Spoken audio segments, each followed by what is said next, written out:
हिंदी में जो संस्कृत में विषम है, जैसे हिंदी में विषम है, विषम साइन का मतलब है विषम राशि मेल, सम जो साइन है सम राशि कहते हैं फीमेल को। अगर जैसे बीज विषम राशि या जो विषम नवांश में जिस तरह जैसे जो बीज राशि हो वो मेल साइन में आ जाए और वो नवांश में भी मेल साइन में हो जाए तो संतान पैदा करने में कोई प्रॉब्लम नहीं होती। ये आपको इंडिपेंडेंट चेकअप से करना होगा, लड़के की कुंडली से। इंडिपेंडेंट चेकअप लड़के की कुंडली से ये मैं बात बता रहा हूं। चलते हैं मैं बात कर रहा था कि लड़का लड़की की कुंडली शादी से पहले चेकअप करवानी जरूरी होती है ताकि पता चलता है। और जैसे बार बार हम कहेंगे बीज लड़के से मिलना है, जो धरती है वो लड़की मतलब मर्द और औरत में जो बीज है वो मर्द देता है, धरती जो उपजाऊ होनी चाहिए वो औरत की तरफ से होनी चाहिए, तभी जो बच्चा पैदा होने में कोई प्रॉब्लम नहीं होती। और जैसे बार बार ये कहेंगे कि अगर चलते जी कॉलर की तरफ जन्म कुंडली हम देखते हैं तो कुछ ऐसे हालात भी होते हैं जिसके साथ जो बच्चा पैदा होने में बहुत प्रॉब्लम हो जाती है। ये जन्म कुंडलियां लड़के की भी हो सकती है, लड़की की भी हो सकती है। अब मैं कुछ चलते जी कॉलर की तरफ। अब हम पिछले हफ्ते मैंने बात की थी जो कॉमन डिफेक्ट्स है मेल और फीमेल के, लड़का लड़की के जो शादी से पहले हम देखने होते हैं, उनमें सबसे बड़ा एक डिफेक्ट होता है संतानहीनता, यानी बच्चे की पैदाइश ना होना। ये अपने आप में मेजर एक प्रॉब्लम होती है, इसको पहले देखना चाहिए। ये नहीं कि बाद में शादी हो चुकी है और फिर कुछ साल बाद बच्चा नहीं हो रहा, फिर पूछना शुरू कर देते हैं क्यों नहीं हो रहा, किस लिए हो रहा है। एक बहुत किसी भी मर्द के अंदर 3 जो प्लैनेट्स हैं उसकी बच्चा पैदा करने के कारक माने जाते हैं, उसमें सहायक होते हैं। सबसे पहले है सूर्य, जिन्हें सन कहते हैं, वो शक्ति का कारक है, किसी भी मर्द के लिए वो शक्ति का कारक है। दूसरा है वीनस, वीनस मीन्स शुक्र जो बीज का कारक है, वीरज का कारक है। तीसरा है बृहस्पति, जुपिटर। बृहस्पति संतान कारक ग्रह है, बृहस्पति मैरिज को एज इंस्टीट्यूट उसको गवर्न करता है। चलते हैं कॉलेज की तरफ। मैं वही बात कर रहा था कि लेडीज के लिए 3 प्लैनेट्स बहुत इंपॉर्टेंट है बच्चा पैदा करने के लिए, मार्स, मून और जुपिटर, मंगल, चंद्रमा और बृहस्पति।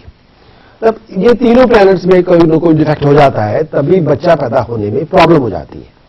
अब कुछ ऐसे योग है संतानहीनता के, यानी बच्चा पैदा ना होने के कारण, जो एस्ट्रोलॉजी में इस तरह बखान किए गए हैं। कई बार लोगों को उसका ज्ञान नहीं होता। जब ज्ञान नहीं होता तो एक वो तबू वर्ड यूज करते हैं जो आपको किसी ने कुछ कर दिया है। जब या तो आपको पूरा पता हो, यू कैन एनालाइज एवरीथिंग।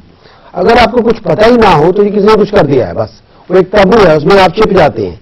आपकी कोई नॉलेज की टेस्टिंग नहीं हो रही उसके ऊपर, लेकिन उसके वो एक आप स्मोक स्क्रीन आप अपने इर्द गिर्द कर लेते हैं।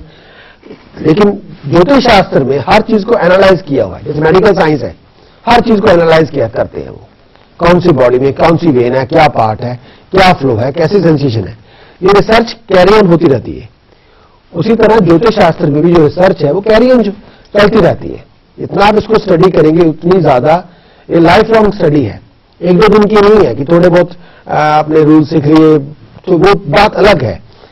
लेकिन जो एस्ट्रोलॉजी है ये लाइफ लॉन्ग स्टडी है। इसको जितना आप पढ़ेंगे, जितना सीखेंगे, जितना प्रैक्टिस करेंगे, जितना लर्न करेंगे, उतना ज्यादा इंप्रूव होगी। चलते हैं कॉलर की तरफ। जैसे आपने बात कर रहे थे कि संतानहीनता, बच्चा ना पैदा होना। चलते हैं कॉलर की तरफ, ज्योतिष चर्चा के बारे में। अब ज्योतिष चर्चा में कुछ ऐसे योग हैं जिनकी वजह से संतानहीनता होती है, बच्चा पैदा नहीं होता। जैसे सर्प दोष है, पितृ दोष है, मातृ दोष है, या कोई हम शराब लेके आ गए प्रीवियस लाइफ से इस लाइफ में, उसको भुगत रहे हैं तो उससे पनिश हो रहे हैं, तो उसकी वजह से संतानहीनता हो जाती है। लेकिन उसको एस्ट्रोलॉजिकली हम कैसे देख सकते हैं, तो उसकी जो ग्रहों के कॉम्बिनेशन है, मैं आपको उसके बारे में कोशिश करता हूं बखान करने की। कई बार ग्रहों के कॉम्बिनेशन में बहुत टेक्निकलिटी आ जाती है कि अब इसको आम आदमी को समझाना जरा मुश्किल हो जाता है। लेकिन मैं फिर भी चाहता हूं कि उसको जितना ज्यादा सिंप्लीफाई करूं कि आप उसको थोड़ा बहुत समझने की कोशिश करें। अगर कुंडली के पंचम भाव में राहु बैठा हो, चलते हैं जी कॉलर की तरफ चर्चा के बारे में। मैं बात कर रहा था कि अगर जन्म कुंडली में चाहे लड़का हो चाहे लड़की हो, उसकी पंचम भाव में जो संतान का घर है वहां पे राहु विराजमान हो जाए और मंगल उस राहु को देख रहा हो, तो सर्प दोष से संतान नष्ट हो जाती है। सर्प दोष से मानते हैं कुंडली में, सर्प दोष से संतान नष्ट हो जाती है। अगर पंचम भाव में राहु के साथ साथ शनि महाराज जी बैठे हो और चंद्रमा की उन पर पूर्ण दृष्टि हो जाए, तब भी सर्प दोष से संतान नष्ट हो जाती है। और अगर कहीं पंचमेश मंगल हो, मार्स हो, चलते जी कॉलर की तरफ बात कह रहा था कि संतानहीनता की वजह से, अगर जैसे कहते हैं पंचमेश मंगल हो और वो मंगल पंचम भाव में राहु भी हो या मंगल हो और शुभ ग्रहों की दृष्टि ना हो, तो सर्प दोष से संतान नष्ट हो जाती है। लग्नेश राहु के साथ साथ पंचमेश लग्नेश राहु बैठा हो, पंचम में मंगल हो, तब भी सर्प दोष से संतान नष्ट हो जाती है। गुरु राहु, बृहस्पति और राहु साथ बैठे हो और लग्नेश में मंगल विराजमान हो, तब भी सर्प दोष से संतान नष्ट हो जाती है। लगन में राहु हो, बृहस्पति हो और राहु इकट्ठे बैठे हो और जो पंचमेश हो वो त्रिक भाव में हो, ऐसे घरों में हो जहां उसकी स्ट्रेंथ खत्म हो जाए, पंचम भाव का जो स्वामी हो त्रिक भाव में हो, तो भी संतान सर्प दोष से नष्ट हो जाती है। बृहस्पति मंगल एक साथ हो और बृहस्पति और मंगल एक साथ बैठ जाएं और लगन में राहु विराजमान हो जाएं और पंचमेश त्रिक भाव में आ जाए, तो भी सर्प दोष से संतान नष्ट हो जाती है।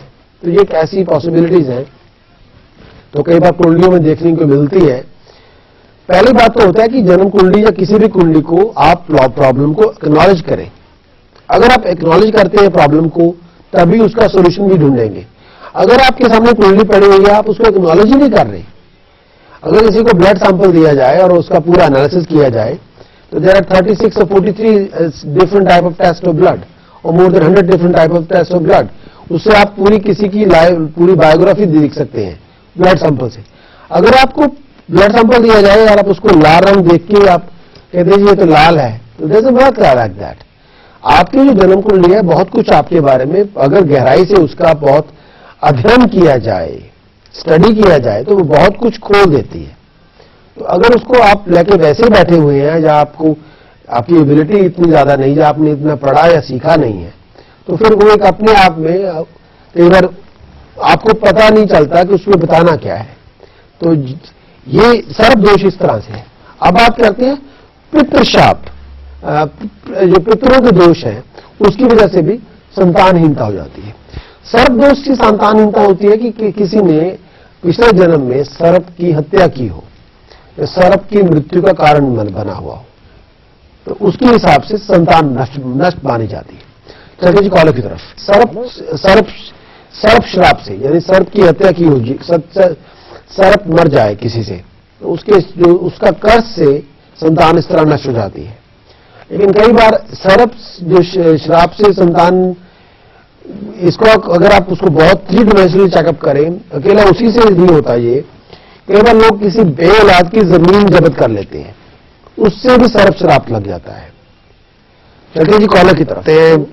पितृशाप के बारे में, सर्प दोष के बारे में, सर्प श्राप की बात कर रहे थे कि कई बार अकेला सर्प मारने से वो अकेला श्राप नहीं आता। कई बार लोग बेऔलाद इंसान की जमीन हथिया लेते हैं, उससे भी सर्प श्राप लग जाता है। और कई बार आमतौर पर लोग जब कई कुआं बंद कर देते हैं, तो उससे भी सर्प श्राप लग जाता है। तो चलते हैं जी कॉलर की तरफ।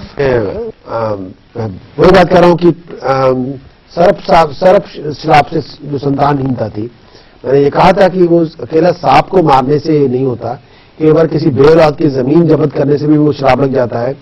अगर कोई कुआं ठीक ठाक, यानी वेल एक पूरा हेल्दी स्टेट में हो, अगर आप कुआं को भर दें, तो भी उस सर्प श्राप लग जाता है। तो इस ऐसी चीजें होती हैं ज्योतिष के अंदर, वो भी देखनी पड़ती है। और एक है पितृ श्राप से संतानहीनता, यानी पितरों के श्राप से संतानहीनता किस तरह जाती है। पितृ जो श्राप का सबसे जो कारक ग्रह वो मानते हैं वो है सूर्य, सन। उसकी जो भूमिका होती है, उसका जो रोल होता है, सबसे ज्यादा इंपॉर्टेंट होता है। अगर पंचमेश यानी 5th हाउस का लॉर्ड सन हो और लेकिन वो पाप दृष्ट हो, राहु के साथ हो या पापी ग्रह उसको देख रहे हो, तब भी पितृशाप से यानी पितृश्राप से संतानहीनता पैदा हो जाती है। अगर पंचम भाव में नीच का सूर्य बैठ जाए, चलते जी कॉलर की तरफ और बात करते हैं। वो बात कर रहा था कि अगर किसी की जन्म कुंडली में पंचम भाव में नीच का सूर्य बैठ जाए, यानी तुला में लिब्रा में सन बैठ जाए, और तब भी पितृशाप से संतानहीनता हो जाती है, यानी पितरों का श्राप से बच्चा पैदा नहीं होता।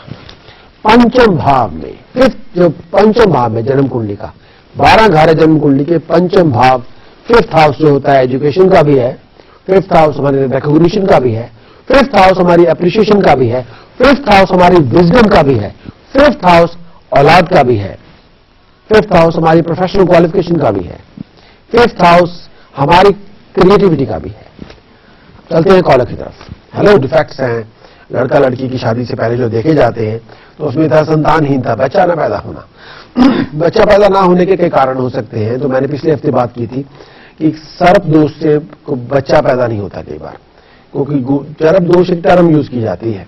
तो उसमें यह है कि अगर आपके पंचम भाव में राहु या शनि विराजमान हो जाएं, तो मैंने पिछले हफ्ते भी उसका विश्लेषण किया था, उससे सर्प दोष से बच्चा पैदा कई बार नहीं होता। आज हम बात करेंगे पितृदोष से।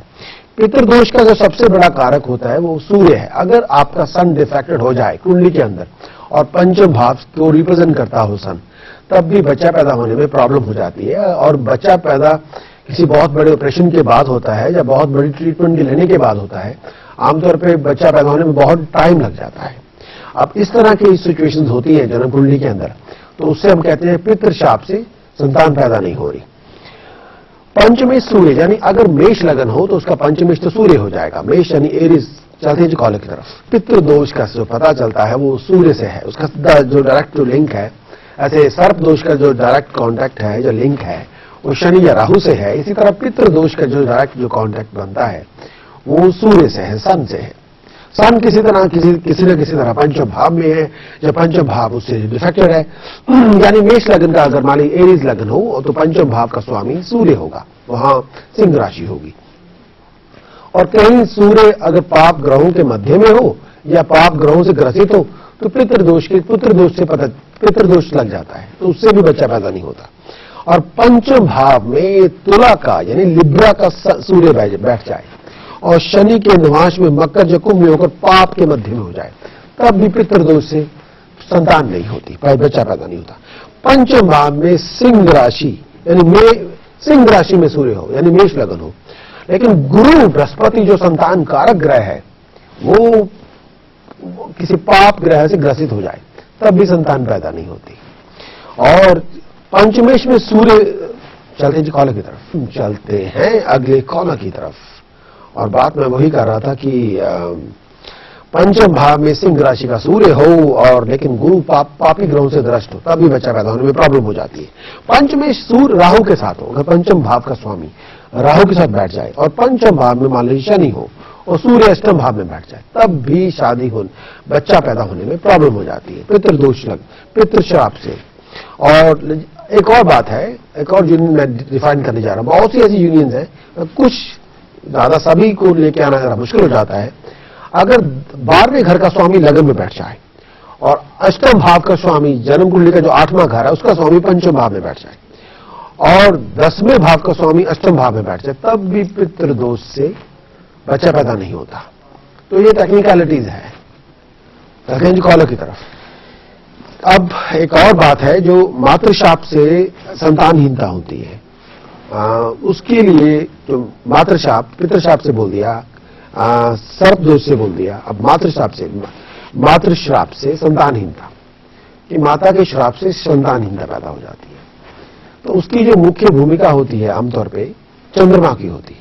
अगर जन्म कुंडली में चंद्रमा डिफेक्टेड है तो उसके हिसाब से मातृश्राप लग जाता है। मातृश्राप से संतान पैदा नहीं होती या संतान पैदा होने में बहुत वक्त लग जाता है, क्योंकि औरतों के लिए खासतौर पे चंद्रमा बहुत बड़ा, चंद्रमा और मंगल दो ऐसे ग्रह हैं जिन्होंने बच्चा पैदा करना है, उसकी स्टेबिलिटी का होना